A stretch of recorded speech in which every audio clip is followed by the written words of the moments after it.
Их хотын амьдрал, зурж өнгөрөх хүмүүр амьдралын гол дүр. Алдаа оноо, жаргал зовлон, баяр гуниг, ээдрээ. Бидний мэдээллийн баатар амьдралын эгэл нэгэн гол дүр байх болно. Түүний тухай бид товчхон онцолж байна. Би телест таамтаа үзэгчтэй баярлалаа. Бодит амьдрал нэвтрүүлгийн ээлж тугаар үзэгч та бүхэнд хүрэх гэж байна. Бид энэ удаад Сонгон хайрхан дүүргийн 226 дугаар цэцэрлэгийн ахлах аа бүлгийн багш сайхан жаргалыг онцлон та бүхэнд танилцуулах гэж байна. Ингээд хамтдаа дотогшорч цэцэрлэгийн үйл ажиллагаатай танилцъя.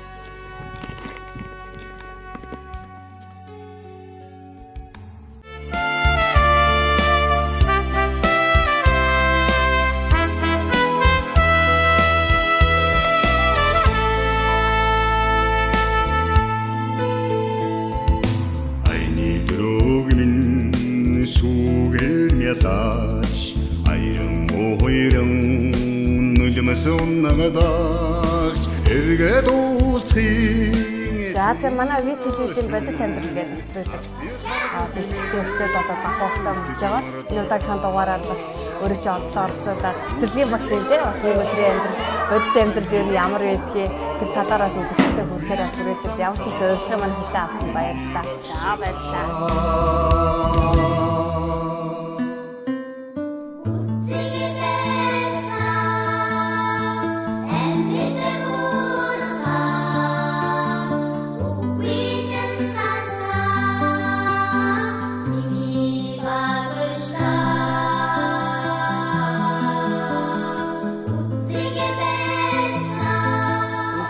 Тэгэхээр сайхан жаргал багш бас үзэгчтэй өөрийгөө танилцуул нэвтрүүлгийн боломжтой байгаа хэдэн онд хаана төрсөн тий?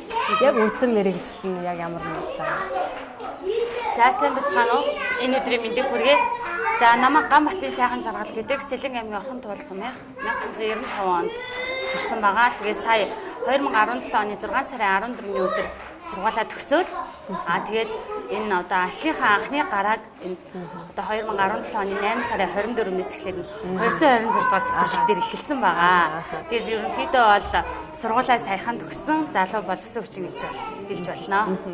Сэлэнгээс ер нь хэдэн он дотоод орж ирсэн юм бол яагаад бас энэ цэцэрлэгийн багш гэдэг яг энэ бас нэг төрлийн бас зарим хүмүүс боддог штэ нэлээ хүнд ажиллаа, хэцүү ажил. Яагаад энэ мэргэжлийг бас сонгох болов?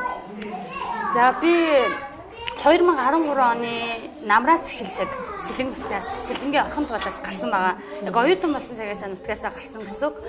За би ер нь багасаа багш болно гэж аягүй боддог байсан л та. Гэхдээ яг сургуулийн өмнөх боловсрал буюу цэцэрлэгийн багш болно гэж ерөөхдөө бодож үзээгүй. Тэгэхээр одоо биднэрт болохоор эсэлтийн ерхий шалгалт гэж өгдөг.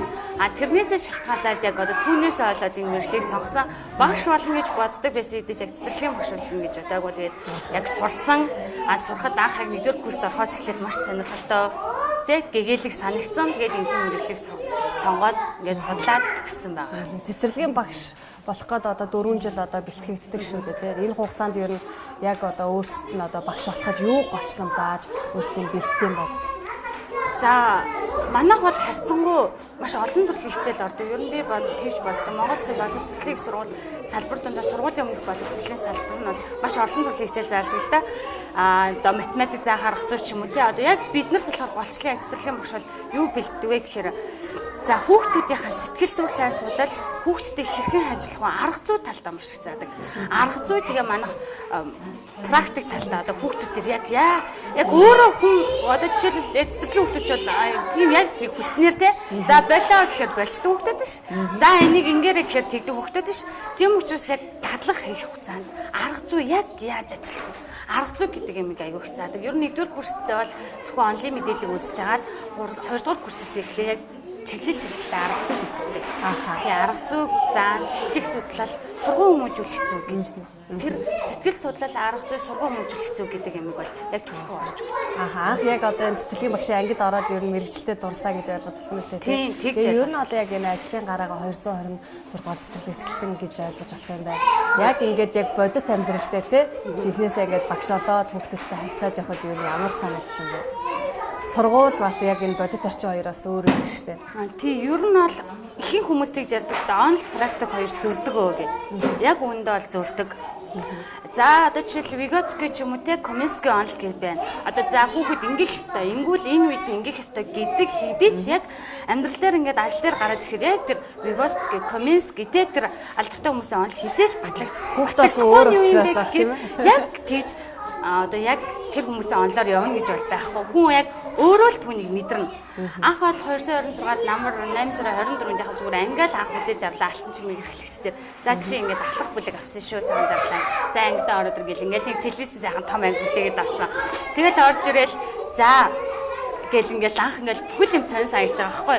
Хэдий яг өмнө дадлага хийжсэн ч гэсэн тэгэл харин ингээд хамт олонмаа сайхан хүлээж авлаа. Арга зүйч эрхлэгч маань сайхан чиглүүлж өглөө. Тэгэл түүний үдсэн дээрээс бол тэгээд сурж байгаа. Анх бол үнэхээр хэцээсэн 9 сарын 1-нд яг ангийнхаа хүүхдэд хүлээж авсан. Тэгэл ингээд хүлээж авмууд хүүхдүүд уйлах нь уйлж байгаа юм л та. Гэтэ яг харьцангуй би бол 4 настай хүүхдүүдтэй ажилладаг. Харьцангуй уйлах нь бага хэдий ч уйлж байгаа. Тэгэл уйлахад яг тэр уйлахыг яаж зогсоох вэ? Багш үний үднээс яг юу их вэ? Онл надад юу гэж заалаа. Би практик дээр яах вэ гэл ингээд аюу ортон зуршлаад. Гэтэ яг ингээд чиглүүл одоо эрхлэгч арга зүйчийн чиглүүлсэн журмаад бол хүүхдүүдээ ингээд уйлахын зогсоогоод тэ би яах вэ гэл ингээд хэлсэн. Гэтэ бол ер нь бол хүүхдүүд харьцангуй бол манай сургуулийн өмнөх боловсрол цэцэрлэг бол харьцангуй бас тийм гэгээлэг салбарлалтаа хэдий хүүхэд уйлж байгаа ч гэсэн цаана гоё гэгээлэг сайхан сэтгэл байгаа учраас тэгээд би одоо тухайн хүүхдүүдийг одоо яаж арах түг гэдэг талаас нь ингээд мэддэг зүйлүүдээ ашиглаад тэгээд яг бартаа байсан ч гэсэн бэрхшээл байсан ч гэсэн тэгээд даван тулсан. Ааха. Одоо танай анги ер нь хичнээн хүүхдтэй юм их олон хүүхдтэй бас зэрэг харьцна гэдэг бас их хэцүү юм шиг байна тийм. Манайх одоо би анх яг 51 хүүхэдтэй ажиллаа эхэллээ. Яг одоо 51 хүүхэдтэй ажиллаа эхэлж байна. Яг тэндээс бол ямар нэгэн байдлаар өдөрт бол 47-оос 49 хүүхэдтэй бол тогтмол ажилладаг. Тэгээ олон хүүхэдтэй яг хурц ажиллана гэдэг бол тэр л одоо тухайн багшийн чадвар. Одоо яг ямар аргаар яг хүүхдүүдээ бүгдийг яг ижлэхэндээ одоо нэг шөлөг жизлэлэг гэхэд хүүхдийн чинь хүлээж авах чадвар хүүхдийн онцлог гэдэг юм шал өөр л дөө. Одоо би нэг шүлэг ингээд заахад бүгд яг ингээд чэйжилчдэг хүүхдүүд байна. Одоо хурдан айгүй маш хурдан намаа ингээд баг уншиж дуусах байхад нэг өдрийн цэцэр чэйжилдэг хүүхдүүд 7 хоногч яваа чэйжилгүй хүүхэд байна. Сарч байхад тэр хүүхдийг хүлээж авах чадвараас чэйжилдэг. Тэгэхээр би хүүхэд бүртэйгээ тулжил ажиллах хичээдэг. Би орой алган хүүхдүүдээ шүлэг чэйжилүүлчихэд үүдэн дээр яг чэйжилтнэггүй ингээд шалгаад бүгдийг нь уншиж гаргадаг. Тэгэх юм бол одоо тухайн хүүхэд маань хин нэгэн хүүхэд одоо чэйжилтгүйгээр үлдэхгүй. Миний заасан юмыг ойлгохгүй. Би орой алган хүүхдүүдээсээ тархаас нь өмнө за миний хүүхэд өнөөдөр юу хийв? Аав ээжтэй ярилцдаг би. За танаа хүүхэд юу сурсан бэ гэж хүүхдээсээ асуугаарай. Би юу заасан бэ гэдгийгсээ асуугаарай гэд. Ингээд ер нь хүүхэд болгондоо аль болох тулж харцдаг хичээдэг. Тэгээд бас төвийн үйл ажиллагаан дээр ажилласан. Тэгээд төвийн үйл ажиллагаан дээр хүүхдтэй ингээд юугаа өгөөд арга зүйн зөвлөгөөнүүдөө өгөөд ингээд тэгэл ажиллана. Ер нь хүүхэд болгонтой ажиллахыг хичээдэг. Яагаад гэвэл би энэ хүүхдүүдэд юм заах ёстой. Сургуулийн өмнөх боловсрол гэдэг бол хүүхдийн хөгжил төлөвшлийн 75%-ийг бид нэр одоо олгох ёстой хүмүүс. Тийм учраас би тэр хүүхдэд тодорхой хэмжээний мэдлэг гэхээсээ илүү хүмүүжил төлөвшил олгочих юмсан гэж айгүй боддог.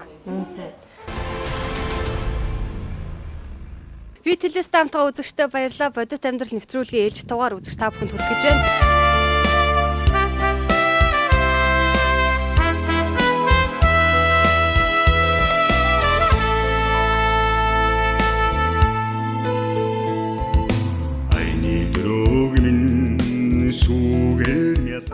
Хүлээж авсны дараа яг л ээж шиг ч юм уу тийм би тэгж боддог штэ. Яг ээж шиг их хүн шиг тийм ажил хийх юм болов уу?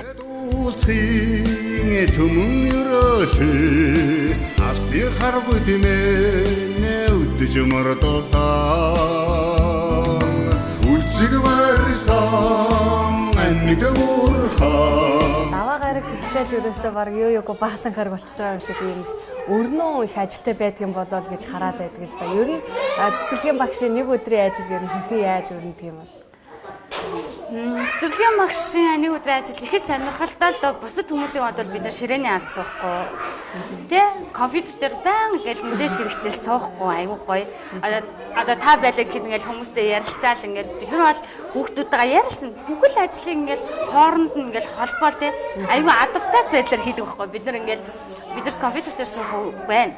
Ингээл өглөө 7:30-аас эхлээд бидний ажил эхэлнэ.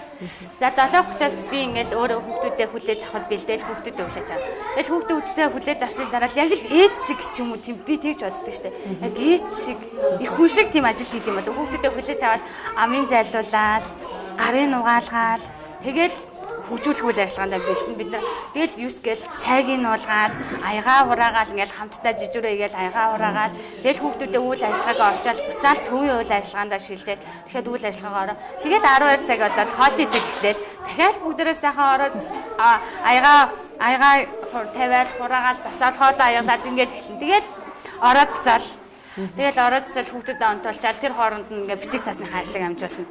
Бид нарт бол цэцэрлэгийн багш нарт нэг унтах нэг тийм 2 цагаас 2 цаг 30 минут хооронд бид нар ингээд ажил амжуулдаг.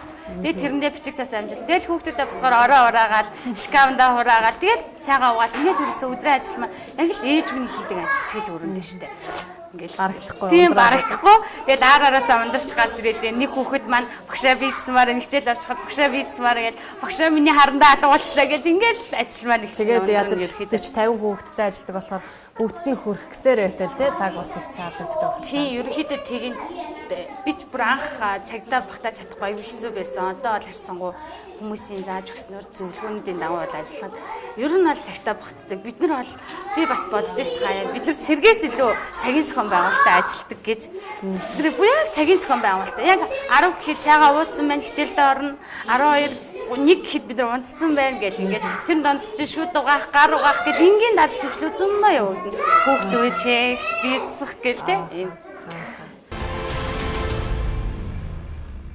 Би телевизт хамтгаа үзэгчтэй баярлалаа. Бодит амьдрал нэвтрүүлгийн ээлж тугаар үзэгч та бүхэнд хүргэж байна.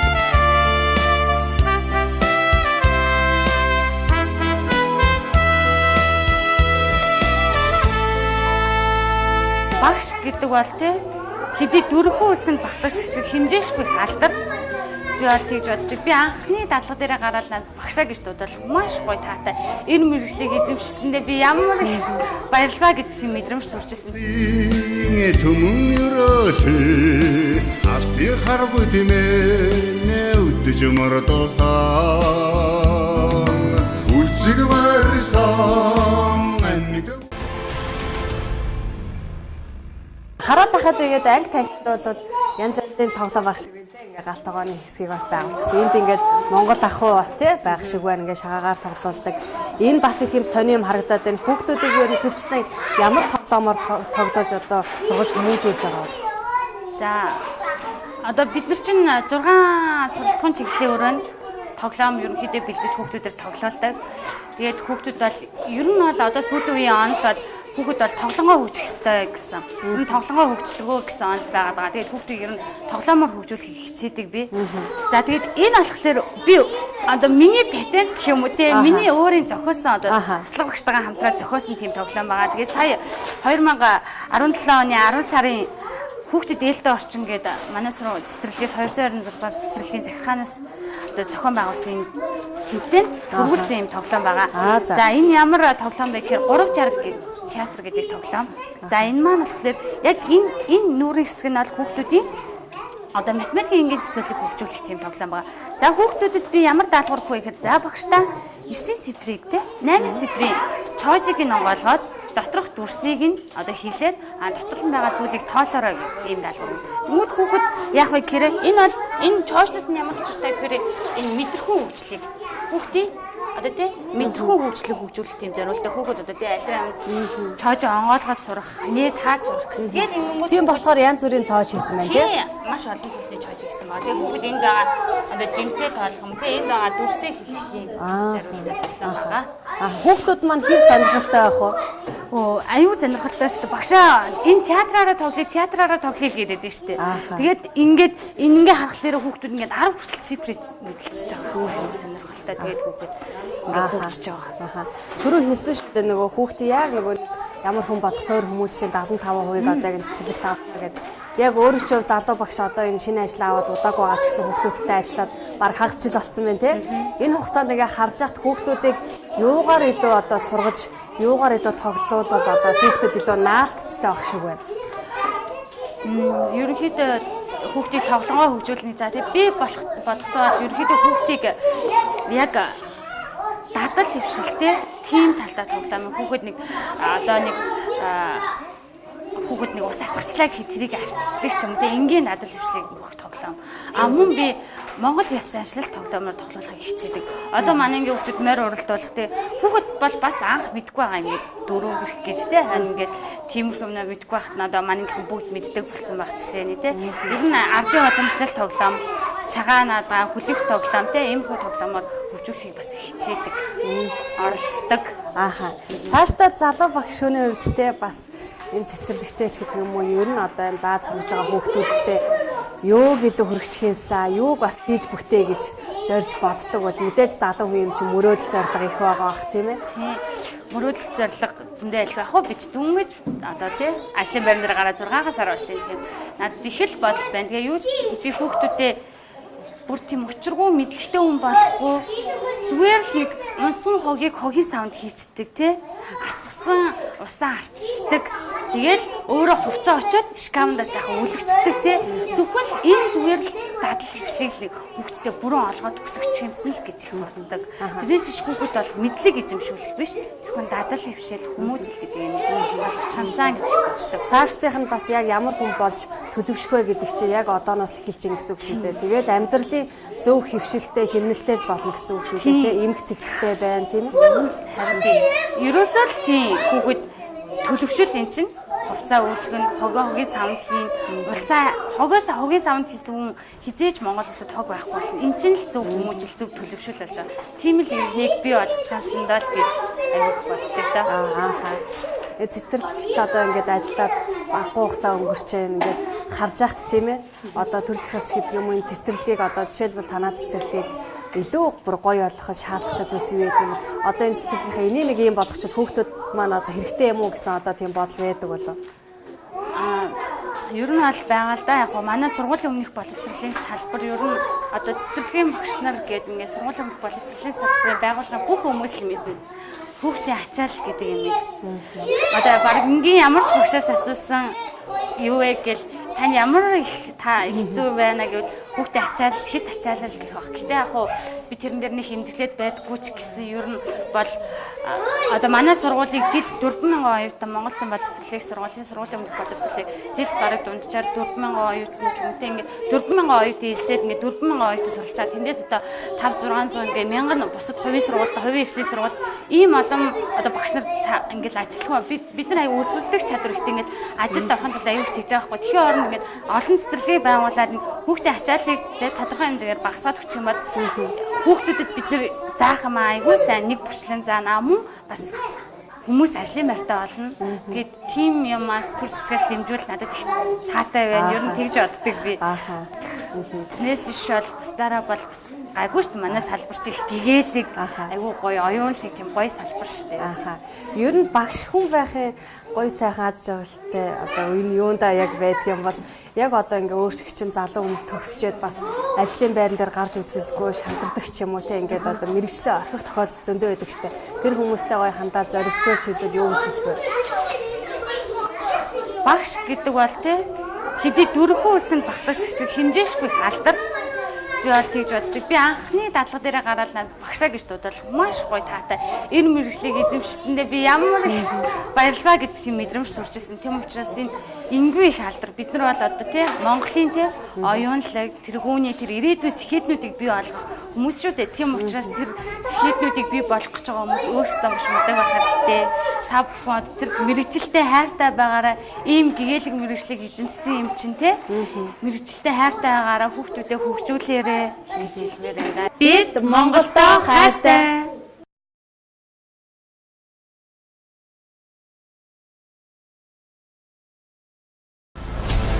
Их хотын амьдрал, зурж өнгөрөх хүмүүр амьдралын гол дүр, алдаа оноо, жаргал зовлон, баяр гуниг, ээдрээ. Бидний мэдээллийн баатар амьдралын эгэл нэгэн гол дүр байх болно. Түүний тухай бид товчхон онцолж байна.